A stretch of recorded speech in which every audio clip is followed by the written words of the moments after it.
Slingshot works from the offices of the Jewish Communal Fund, which Karen will tell you a little more about. A donor-advised fund holder with thousands of funds held and about $1 billion in assets. It's a generally traditional organization that I think has a lot of information and a lot to say about Jewish philanthropy and where funders give, and especially a move from traditional avenues to maybe some less traditional. And I think we're going to hear some more about that today, especially among next-gen fund holders, and hopefully get some information that will be useful for all of our fundraising efforts and grant-making strategies. So people standing in the back, there's no reason to be standing in the back. There's some seats up front here at the tables. There's also, if we get crazy, overflow space in the balcony above us. So with that, welcome to Jonathan Raiffe and Karen Adler.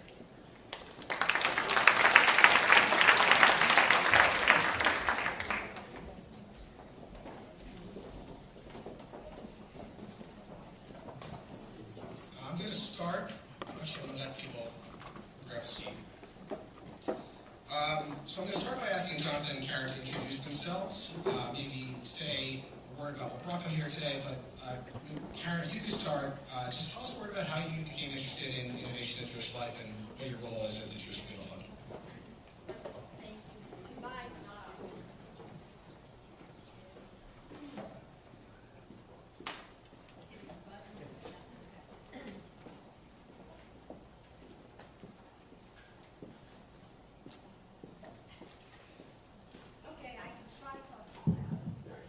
Okay, first of all, thank you for inviting me. It's a real pleasure to be here. In full disclosure, I'm Jonathan's aunt.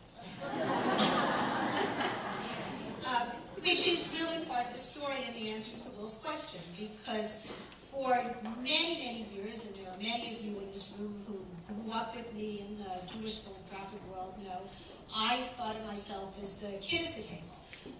I got involved in Jewish philanthropic giving when I was in my 20s and put on boards as the young person, and really for a very long time acted as if I was there to help change the world. I'm a product of the 60s and early 70s, and we were not just changing the scene in America, but the scene in Jewish philanthropy.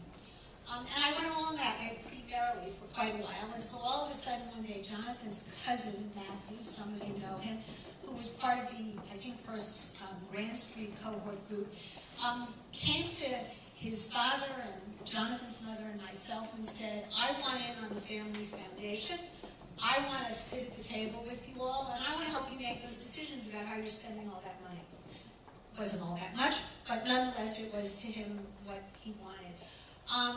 That was a wake-up call to me and to my siblings.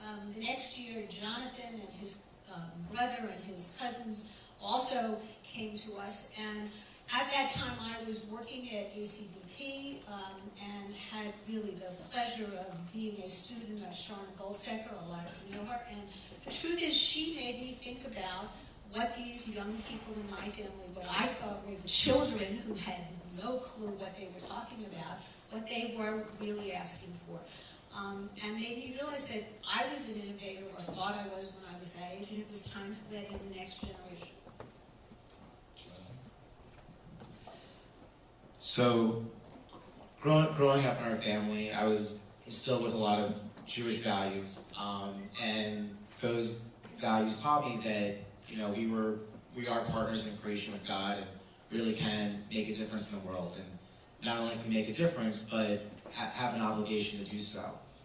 And I saw first with my grandparents, and then with my aunt, my uncle, my mother, and now with my brother and my wife, people out there really making a difference, and not only making a difference, but being very passionate about it. And with that passion, I also saw a great sense of frustration. My grandfather was president of our federation, and then my uncle became president years later. My mother was incredibly involved, and however much passion they were about being involved in making a difference, they were frustrated with that things weren't getting done properly, with bureaucracy, with compromised values, with lots of different issues that I'm sure many of you are aware of. And as I grew up, I wanted to fulfill my role in making a difference, and didn't really see that as my avenue. And as I was searching for my path, my Aunt Karen introduced me to Sharna Goldsecker and ACBP and some of the work that they were doing through a program called Grant Street.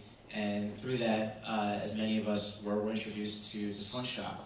And I opened up this guide, the 05 guide, and was just blown away by all these amazing things that were happening in Jewish life, and didn't know these things were possible or even existed.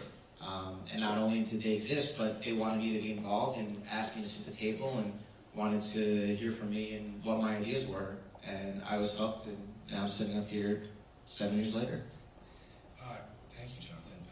Karen, maybe you can talk a little bit about what drove Jewish Communal Fund's interest in partnering with Slingshot. So the Jewish Communal Fund began our partnership with Slingshot about 2 years ago. But even before that, we were hearing from many of our fund holders that they had adult children, and they wanted to really push them and encourage them to be involved in their philanthropy. And I emphasize that word because I think initially it was all about the parents' philanthropy. At the same time, we are a New York-based donor-advised fund, as Will said. Our name is what we are, the Jewish Communal Fund. We are an independent donor-advised fund. We have about $1 billion under management in our fund holders' funds. We were getting more and more young people who were coming to us and saying they had been successful, they had been thinking about their philanthropy. Their advisors, whether lawyers or accountants, had advised them that a donor-advised fund was a good way to go to begin their philanthropic journey. And we needed to be responsive to that. We needed to think of ways to reach out to your cohort group, and we needed ways to be responsive to our existing fund holders who wanted to encourage their children to become more involved. We've done that in a number of different ways, not the least of which is our partnership with Slingshot, which helped us create sort of a center within our own operation that really looks at what next-gen funders are interested in and what kinds of program responses and assistance as their donor-advised fund we can give them to make them more responsible, more knowledgeable philanthropists. A few statistics, if I might, just because I think it's interesting, and we've talked about this. We have over 100 donors from the Jewish Communal Fund that have made grants to 30 organizations in the Slingshot Guide. 190 grants totaling, that is, we had multiple grants to multiple organizations, equaled $600,000. That's just last year. So what that says to us is that within the universe of our donors, increasingly people are looking towards the Slingshot Guide, and in fact we've cast it out at some of our events, so people are now getting to see it. And there's a real interest in this. We have to figure out together, Will and I talked about this, Will talks about it on a daily basis, I think, with our staff, how we can get that message out more, but that's sort of the role we play. Let's pause for a moment, since we're paying for Pull Everywhere. Let's go back to Pull Everywhere for a second, to help inform this conversation. So, at your tables, if you could vote, what drives people to fund Jewish innovation? Your experience, what's the reason people fund in this space? Personal connections with innovators, personal experience with the cause, frustration with other giving paths. The pathways to leadership are clear in Jewish innovation space, and other. I'll give you a moment to vote and then a moment to discuss the answer at your table, and I'd like to hear from Karen and Jonathan a reaction to the poll results.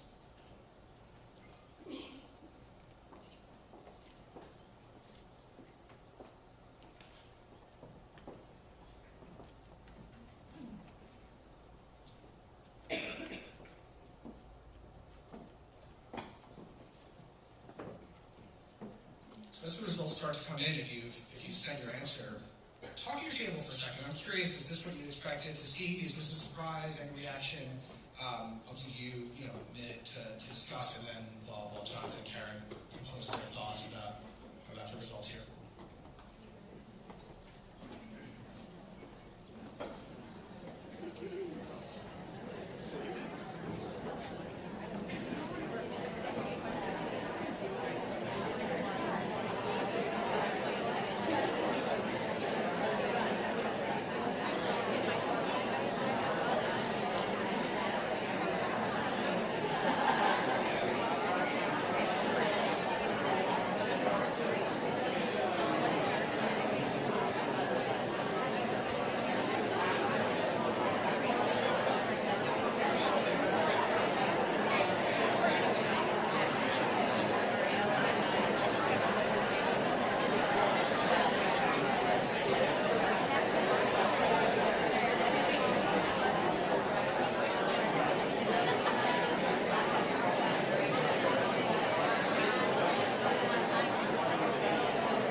Jonathan,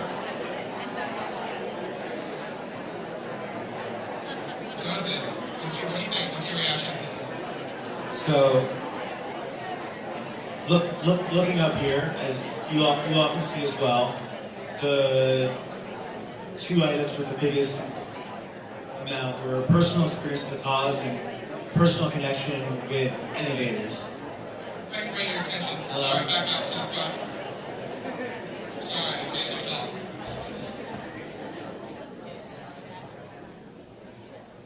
So, obviously, the one thing that those two have in common is the personal aspect, and we at Slingshot often discuss when we started defining innovation, the innovation sector, what do we mean by innovation?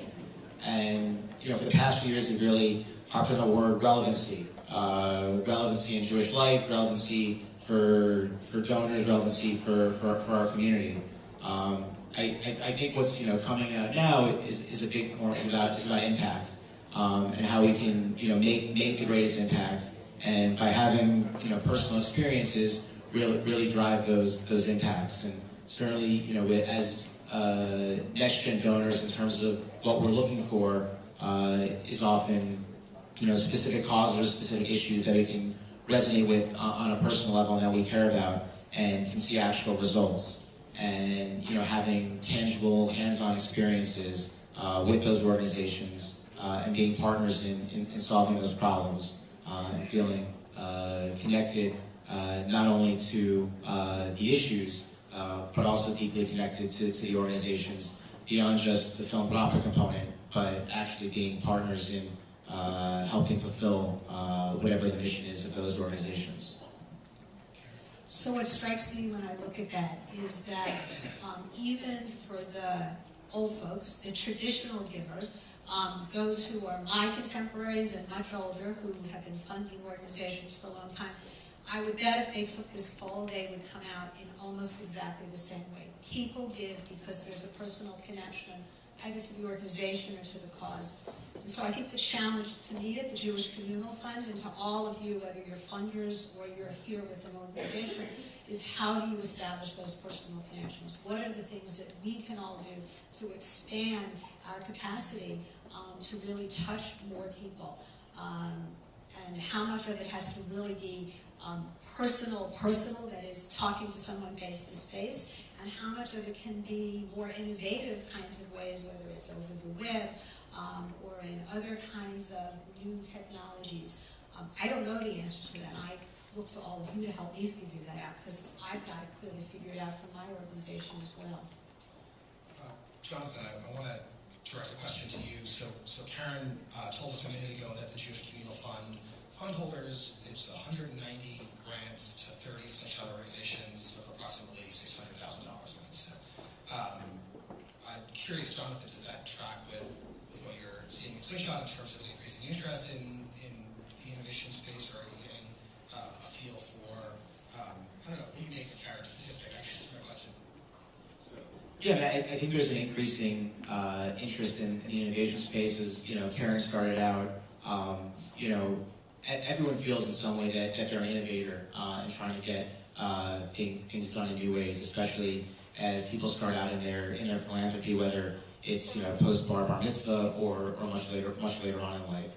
I'm in the Wexner Heritage Studies program in Miami, and in our most recent class, we did a allocations planning exercise where first we discussed our values and why we give and what we want to give to, and then through a giving circle type format, sort of make-believe money, decided where we wanted to allocate the money to. And what I found so interesting was that innovation ran very strongly within the group, and these are people that are in their 30s and 40s and are on the boards and chairs of our local JCCs and day schools and synagogues and all the major institutions, and really felt a strong need and capacity for innovation. And we came up with lots of great programs, but then when we looked at what we wanted to give to and planned to give to, and what we were actually giving to, both individually and as a community, the two weren't aligned. So I think there's a strong need to move more towards innovation, and people want to go in that direction. But I think we need to align our values with our budgets and, make, bold choices and be courageous in order to get it done. And I think that's the impetus that we need to do. I want to sort of build on that to ask the next question. I'm curious to either of you. Is this for young funders? Like, is this, or do we have a shot at the more traditional funders in the Jewish Communal Fund for people who aren't funding in the space, or is this, should we all be focusing on 20-somethings, 30-somethings? Is this a young funders game? So I guess I'll start by answering. I don't think so. I sit in a variety of different settings where funding decisions are made, in addition to the Jewish Communal Fund, in some very traditional settings. And innovation is the word everybody uses. I think we have to define what innovation means a little better and what we're talking about when we talk about innovative organizations. But at all ages and at all stages of people's philanthropic giving, they are looking to be on the cutting edge of what the problem is, whatever they see as the problem, and then how to address it. I think the challenge, as we've already said, and you can see from the survey up there, is how do you, as a presumably somewhat smaller, less well-funded or younger organization, how do you make those connections that change that funding strategy of the more traditional funder into something that resonates with them personally, and how do you establish that personal connection? And I think that's the challenge here. That's great. Noticing the time, and I want to keep us on track, so we have one more poll everywhere question. I'll ask for some more just your reactions, and then we'll go to our tracks. So the next question, last question, is another open-ended one. So what sets funders of innovation apart from funders of mainstream Jewish causes, if anything? Again, to answer the question, the number you're texting is 22333. It's the phone number. You have to text 720160 and your answer. It'll pop up here.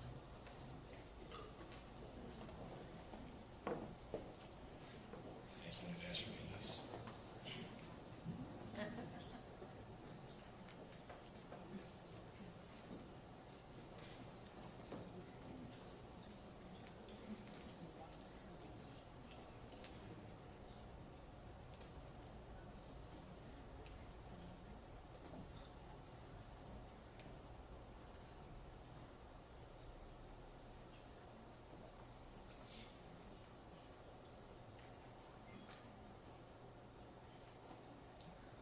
Sensing a theme already. I see we're regressing quite a bit.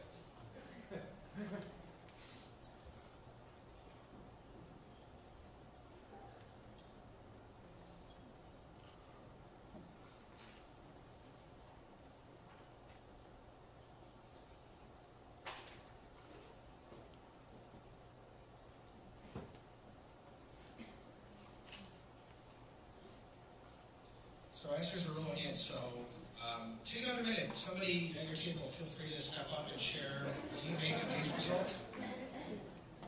This is something funny. Take a minute, share at your table what you think of these, or at least what you expected to see. Is there anything surprising coming up on this list? I can scroll through while you're talking. So 60 seconds, chat.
If you can react to that question, please. I'll scroll back to the answers in just 1 second.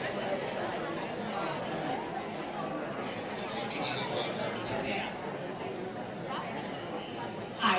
So I think it's fair to say that the single largest comment up there relates to risk. And what I would say to the organizations here in the room is there are different kinds of risks. And as a more traditional funder, I think you can really spark the interest, touch that personal point with them around what you're doing. But if, in fact, you're asking them to also take a risk because you don't really have a budget and you don't really know what you're going to do with your organization and it's just an idea, that's much harder.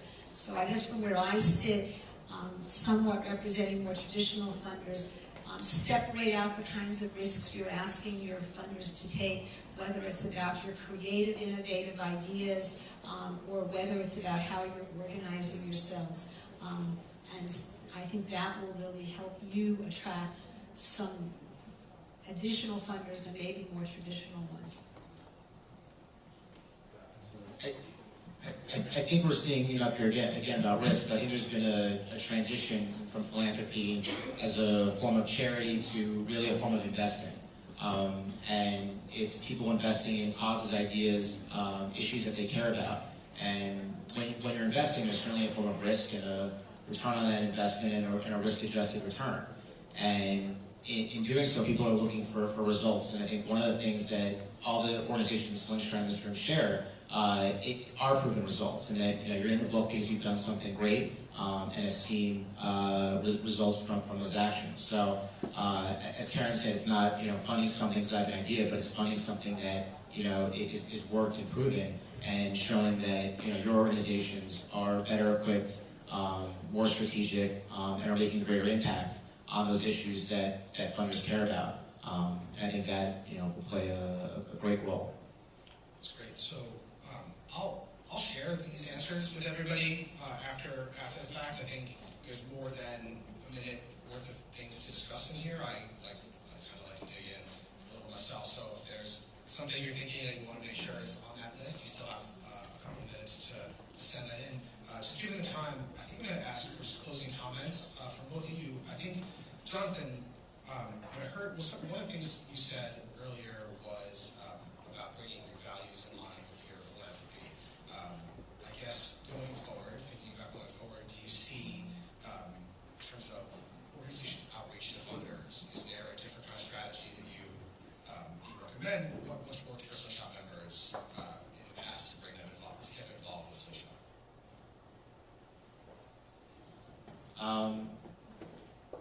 In terms of reaching out to funders, going back to some of my earlier comments in relating to values, I think as organizations, and as individuals, we're all involved in our daily lives of organizations and trying to quote be in the weeds or be in the trees. And in some cases, it's taking a step back and looking at the forest and saying, what's the larger picture and the larger mission issue of what we're trying to accomplish, whether it's social justice, Jewish education, the environment, and looking at those core values that many of us all share, and trying to connect those values with donors and with not only donors but outreach to next gens out there, and really connect them to them on those core values, and through a line of process show how the actual activity that the organization is doing is helping to really make a difference on those issues. From the sense of what the core values are. And I think another great aspect to it as well are really engaging people not only in the values and the activities, but also the processes. I'm deeply involved in several organizations, and one of the things I find so fulfilling and gratifying about it is I'm involved in a daily and a weekly basis on helping those organizations fulfill their missions and solve some of the minutiae problems to some of the macro issues. So all of you, and I guess there's a session on Gen Y involvement, have taken, or not all, many of you have taken a leap and have committed your lives and your careers to these issues. But there are many other people that haven't taken that life choice, but still want to get very involved and still, feel a sense of responsibility in creating a more holistic and fulfilling Jewish life. So, engage us in those processes and challenge us to get involved and help solve the greater issues of our time. Thank you, Jonathan. Karen, a closing question for you. So you're the president of an organization that's $1 billion in assets under management. There's some fundraisers in the room. What do we do to appeal to traditional funders, kind of for people who haven't gotten the feedback for, given this information, is there a strategy, tactic? I'm interested to hear what the next step is. So a couple of thoughts that we have at the Jewish Communal Fund that are open to everyone, that are sitting here in the corner of the stage, something called the Roadmaps of Philanthropy that we partnered with the Jewish Funders Network on. I think that's right. And they are here for you, and if there are more of you, then there are copies, we'll get more. On our website, there are a whole host of, we have a public website, as well as the internal private one for our donors. We are constantly looking for and putting up for our donors and for people who just come to our website bits and pieces of information about what's going on in the philanthropic world, particularly the innovative philanthropic world, reaching out to our donors and to our fund holders. But to answer your question more specifically, not just the Jewish Communal Fund, and thinking about this question, it seems to me that for traditional funders, and I didn't have the poll answer before, but I think it just enforces that, there are so many people out there who want to put their toe in the market, but don't quite know how to do it. And I think we need to figure out ways to create more partnerships so that those funders who have begun to play in this sphere can really mentor and work with those who are looking to do it. There are a variety of groups and ways that people coalesce around their funding. The Jewish Communal Fund is only one of them. And I think it is incumbent on all of us who are interested in this topic to really look at ways we can create those partnerships to let people put their toe in the water so they don't have to dive in with a big number.